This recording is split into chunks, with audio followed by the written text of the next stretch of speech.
एक पहलवान था, बड़ा पहलवान, सबको पछाड़ देता था। उसका हुआ ब्याह।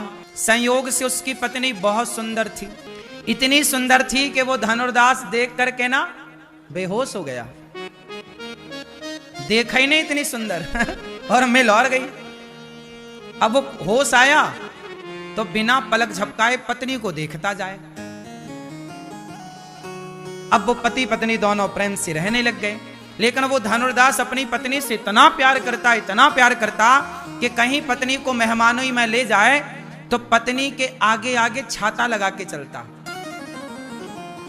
उल्टा चलता, पत्नी को देखता हुआ। पत्नी आगे आ गया, वो उल्टा पीछे की तरफ पांव रखे देखता हुआ, पलक ना झपकाए कहीं। अब तो सब हंसते उस पर, सब उसका मजाक उड़ाते, कैसा पागल आदमी है, पत्नी के लिए पीछे पड़ा है, गुलाम है, जोरू का गुलाम पत्नी का। खूब उसको, पर वो बात पर ध्यान ना देता। तुम कहते रहो पर हमें तो प्यार है तो है। अब उल्टा चलता, एक पल के लिए पलक नहीं झपकाता। एक पल के लिए वो कहता कि मेरी पत्नी से सुंदर कोई है ही नहीं। कोई कहे धनुर्दास जरा भगवान को भी देख ले, अरे भगवान कोई मेरी पत्नी जैसे सुंदर थोड़ी है। कोई कहे कि उस स्त्री को देख कितनी, अरे वो थोड़ी मेरी पत्नी जैसी है। अब वो अपनी पत्नी को ही देखता और किसी को नहीं। बाजार जाए तो साग भाजी उसकी पत्नी खरीदे, वो साग को भी ना देखे।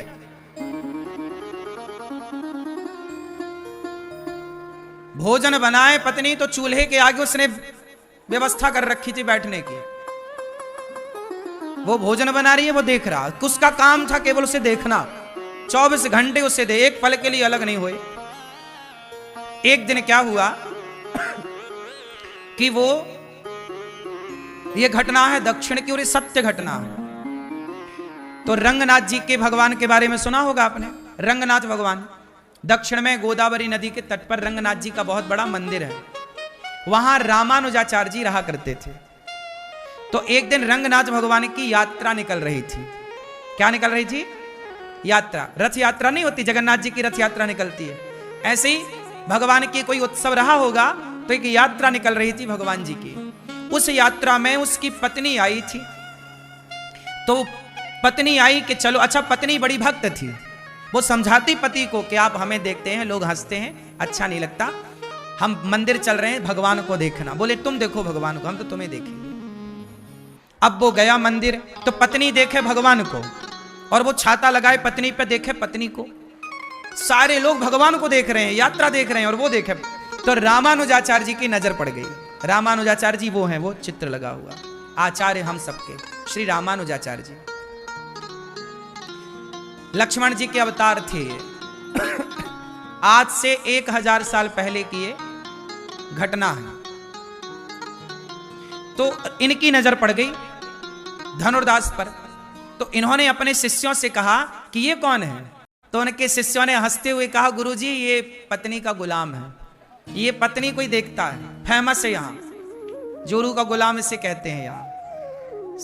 अब देखो आचार्य, गुरु तो गुरु होता है। रामानुजाचार्य जी ने कहा उसको बुलाओ। बुलाए तो आया गुरुजी के पास, पर गुरुजी को नहीं देखा उसने। पत्नी आई, गुरुजी को प्रणाम किया, बोला प्रणाम करो, तो वो हाथ पीछे करके ऐसे प्रणाम कर लिया, नहीं देखा उसने। तो गुरुजी ने कहा अच्छा चल देख मत, कम से कम सुन, ये बता तू अपनी पत्नी को घर में देख, कमरे में देख, अकेले में देख तो बात ठीक भी है, तो सबके सामने ऐसे देखता है, लोग तुझ पर हंसते हैं, तेरा मजाक उड़ाते हैं।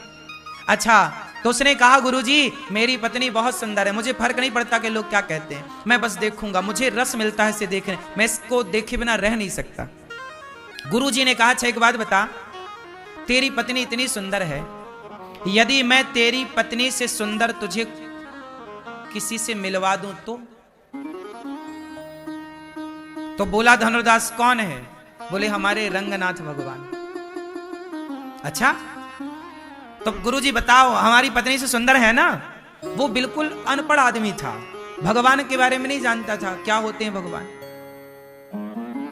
क्या होते हैं, उसका कोई दोष नहीं था क्योंकि वो सत्संग किया नहीं, जानते नहीं कि भगवान क्या होते। आज पहली बार गुरुजी मिले तो बताए गुरुजी कि भगवान बहुत सुंदर होते हैं। तो बोला अच्छा तो क्या भगवान हमारी पत्नी से सुंदर हैं? भगवान बोले बहुत। तो बोले सवेरे की मंगला आरती में आना। लो भैया वो घर चला गया और सवेरा 4 बजा सवेरे का, तो वो चला। अब रामानुजाचार्य जी रंगनाथ भगवान के पास गए। अच्छा, रामानुजाचार्य जी साक्षात लक्ष्मण जी क्या बता रहे हैं, रामानुजाचार्य जी रंगनाथ भगवान से बात किया करते थे। जब रामानुजाचार्य जी का शरीर शांत हुआ, पूरा हुआ, तो रामानुजाचार्य जी के शरीर को ले जाकर लोग जमीन पर विसर्जित करने लग गए, समाधि देने लग गए। तो रंगनाथ भगवान उठकर बोले, मेरे रामानुज मत जाओ। तो भक्तों ने कहा कि अब इनका तो शरीर शांत हो गया, तो बॉडी का क्या करेंगे, जलाना या गाड़ना पड़ेगा जमीन पर। तो भगवान बोले कि नहीं, मेरे सामने बिठा दो। आप आश्चर्य मानेंगे, विज्ञान साइंस के युग में हम सब जी रहे हैं। आज साइंस के लिए चुनौती है। आज इस बात को 1000 साल हो गए। तो मैं आपको सुनाऊं कि रामानुजाचार्य जी आए भगवान के पास और भगवान से बोले, सुनो प्रभु, वो धनुर्दास आएगा 4 बजे, थोड़ा सज धज के दिख लेना, है ना, काला ऐसी न रहना जैसे हो, भगवान का विग्रह तो काला है ना। बोले यदि ऐसे ही दिखोगे तो वो कहेगा लो ये तुम्हारे भगवान है काला। हे प्रभु, थोड़ा उसके लिए अच्छे बन जाना। अब रामानुजाचार्य जी ने भगवान से प्रार्थना, देखो गुरु का काम क्या है, गुरु का काम है कि आप शिष्य को उठाकर भगवान के चरणों तक पहुंचा देना। वो धनुर्दास पत्नी का गुलाम था। पत्नी सवेरे 4 बजे आई, मंगल आरती का टाइम हुआ, भगवान से प्रार्थना रामानुजाचार्य जी ने कर ली थी कि प्रभु थोड़ा सज धज के आना। अब जैसे ही पट खुला, पट मतलब पर्दा खुला, और भगवान का जब प्रथम दर्शन भगवान अकेले में ले जाकर रामानुजाचार्य जी ने धनुर्दास को पकड़ा कि तुम आओ यहाँ। पत्नी यहीं खड़ी है, पत्नी भी खड़ी थी, दोनों खड़े। बोले एक बार अब पत्नी को ना देखकर सामने देखो।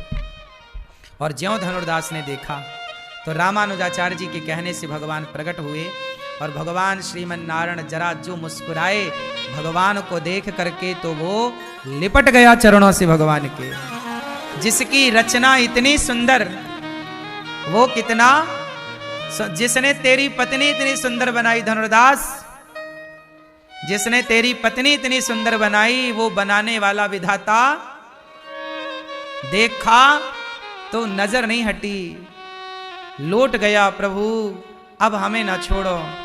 तब रामानुजाचार्य जी के भगवान को प्रणाम किया, गुरु जी को गुरु जी आपने मेरी आंखें खोल दी, ये कौन है बेटा, ये भगवान है। तब फिर भगवान के बारे में सब बताई, दर्शन पहले कराया, कथा बाद में सुनाई। फिर प्रीति जागी, फिर दोनों पति पत्नी को रामानुजाचार्य जी ने वहीं रखा मंदिर में। और बाद में जब दोनों रहने लग गए तो रामानुजाचार्य जी के जो शिष्य थे वो साधु विरक्त थे, और ये दोनों ठहरे गृहस्थ। तो गृहस्थ और विरक्त, तो विरक्त साधु बोले कि गुरुजी ये हमारे बीच में ये गृहस्थ काहे रखा, ये धनुर्दास ठीक नहीं है, अब दर्शन वर्शन कर लिया, जाओ घर। रामानुजाचार्य जी बोले नहीं, ये यहीं रहेगा। तब कहा कि तो गृहस्थ है, हम विरक्त हैं। तब रामानुजाचार्य जी बोले हम कल बात करेंगे। अब धनुर्दास के भीतर इतना प्रेम जागा। देखो, जो पत्नी से प्रेम करता होगा वही तो परमात्मा से भी प्रेम कर पाएगा। जो पत्नी से प्रेम ना कर सका, जो मां से प्रेम ना कर सका, जब आपने किसी से प्रेम किया ही नहीं तो प्रेम होगा कहां आपके भीतर। तो धनुर्दास गृहस्थ में थे, गुरु जी ने रात, अच्छा धनुर्दास ना बड़ा आदमी था, रामानुजाचार्य जी ने रात के 12 बजे एक प्रोफेशनल चोर को बुलाया। और चोर को बुला, चोर मतलब वो चोर भी ना, पहले चोर था, अब वो भी बदलकर भक्त हो चुका था, पर था रामानुजाचार्य जी की मंडली में। पहले चोर, जैसे ये पत्नी का गुलाम था अब हो गया भक्त, ऐसे ही पहले चोर था, वो हो गया था सब छोड़ छाड़ के, तो उसको चोरी करने का आइडिया था। तो आज गुरुजी ने बोला तुम यहाँ आओ, आज तुम्हें चोरी करनी। अरे गुरुजी हम तो छोड़ चुके हैं। नहीं नहीं, हमारे कहने से जाओ। धनुर्दास सो रहा होगा, उसकी पत्नी बगल में सो रही होगी, तुम उसकी पत्नी के गहने चुरा के ले आओ। तो चोर गया और धनुर्दास तो सो ही रहा था गहरी नींद में, पत्नी सो नहीं रही थी। लेकिन जब चोर आया तो धनुर्दास की पत्नी पहचान गई कि ये तो गुरुजी के साथ रहने वाला है, समझ गई धनुर्दास की पत्नी कि हो सकता है मंदिर में कुछ पैसे की कमी होगी, धन कम होगा, इसलिए ये आए हैं। तो ये तो मेरा सौभाग्य कि मेरा पैसा आज मंदिर में लगेगा। तो पत्नी जाग रही थी, पर उसने सोने का नाटक किया।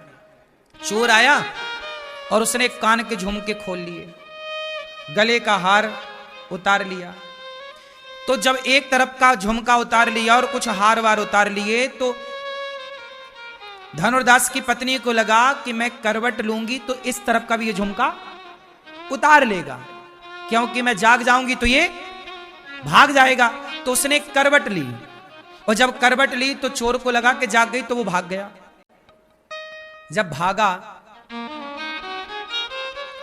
तो ये तो रात की घटना थी। चोर आ गया, गुरुजी को दिया कि गुरुजी ये झुमका लाया हूं, ये हार लाया हूं। गुरुजी ने कहा रखो।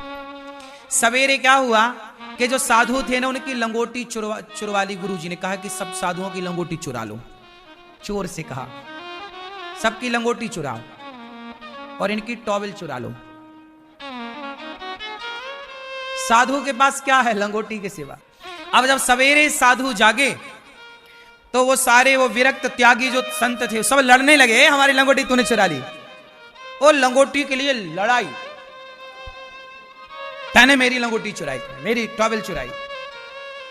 तब तक सवेरा हुआ तो धनुर्दास की पत्नी अपने सारे जेवर, सारा सोना, सारी चांदी, सारा पैसा थाल में रखा और लाकर गुरुजी के चरणों में रख दिया। गुरुजी, कल यहां से एक सेवक आया था,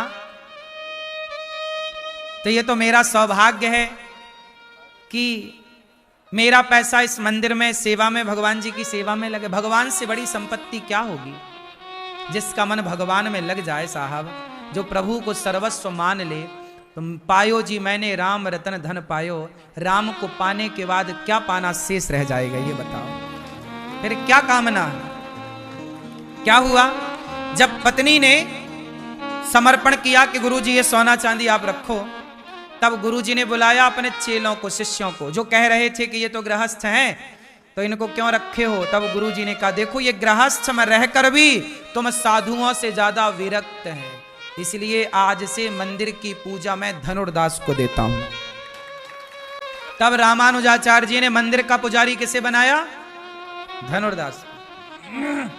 देखो कि तुम विरक्त होकर भी तुम अपना मन लंगोटी से ना हटा पाए, और ये गृहस्थ होकर भी अपने मन को सोना चांदी से हटाकर भगवान में मन लगा चुके हैं। ये योग्य है। जरूरी नहीं है कि आप साधु संत ही बने ना, सबसे श्रेष्ठ आश्रम है गृहस्थाश्रम। हम गृहस्थों का सौभाग्य है कि आपके द्वार पर साधु संत भिक्षा मांगने आते हैं, और हमको भगवान ने भिक्षा देने लायक बनाया। हम गृहस्थ भिक्षा देकर अपने जीवन को धन्य धन्य करते हैं कि आज हमको ईश्वर ने किसी साधु को भिक्षा देने के लायक बनाया। ये हमें सौभाग्य मिलता है, किसी साधु को यह सौभाग्य नहीं मिलता।